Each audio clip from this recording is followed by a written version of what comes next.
There are a lot of fake or exaggerated job postings online, which is going to make these jobs I'm going to talk about today sound completely made up, but every one of these careers actually exists within the United States government.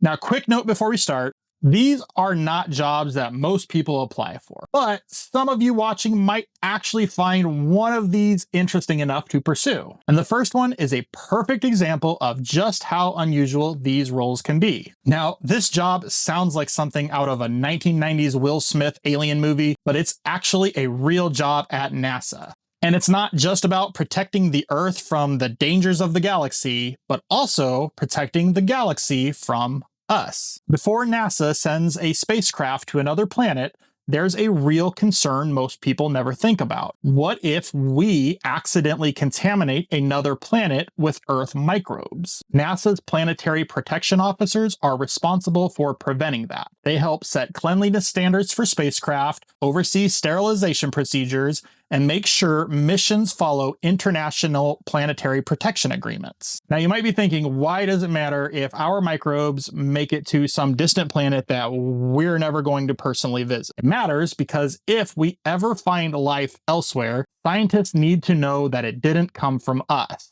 This is a real role, but it's usually filled by scientists with advanced degrees in microbiology, planetary science, or astrobiology. Next up is one of the most extreme data collection jobs in the government, and probably in the world.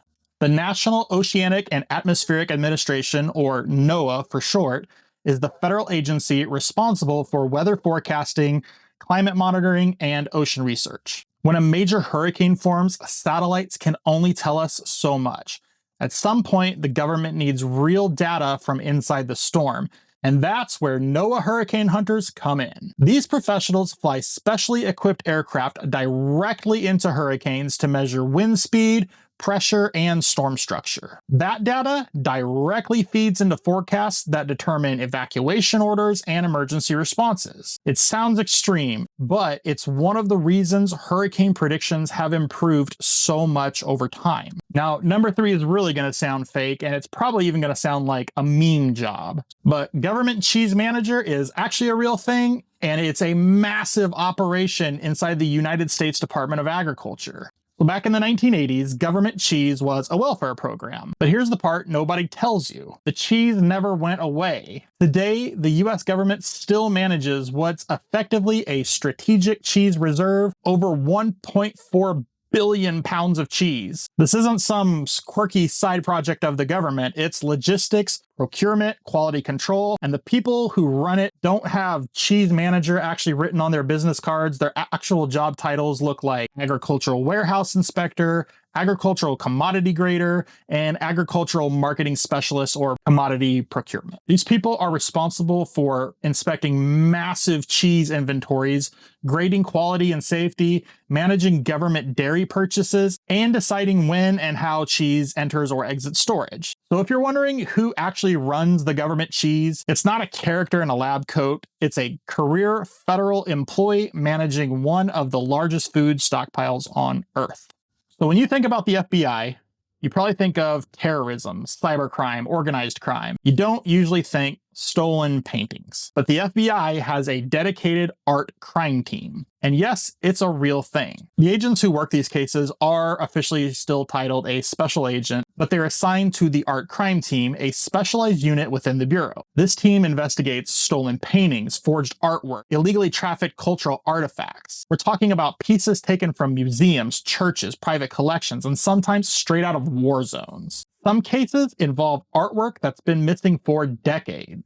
Paintings looted during World War II, ancient artifacts smuggled across borders, masterpieces that quietly appear in auction houses. Art crime team investigators don't just knock on doors, they work with museums, auction houses, private collectors, and foreign governments to authenticate artwork, track provenance, and figure out how a Roman statue ended up in someone's living room. This job kind of sits at a weird intersection. It's part law enforcement, part art history, and part international diplomacy.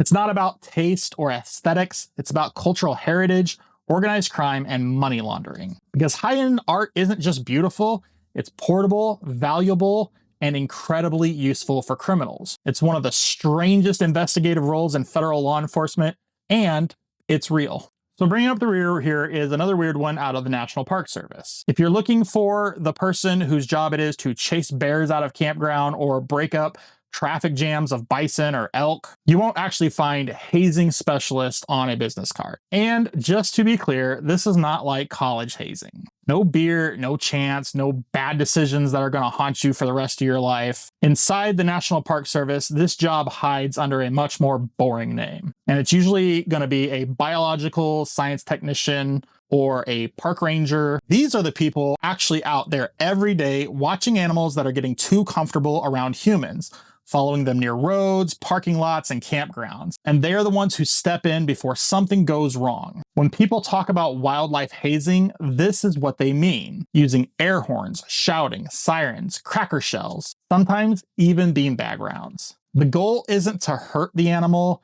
it's to teach it that humans are dangerous. Because once a bear or elk learns that people equal food, that animal usually doesn't get a second chance.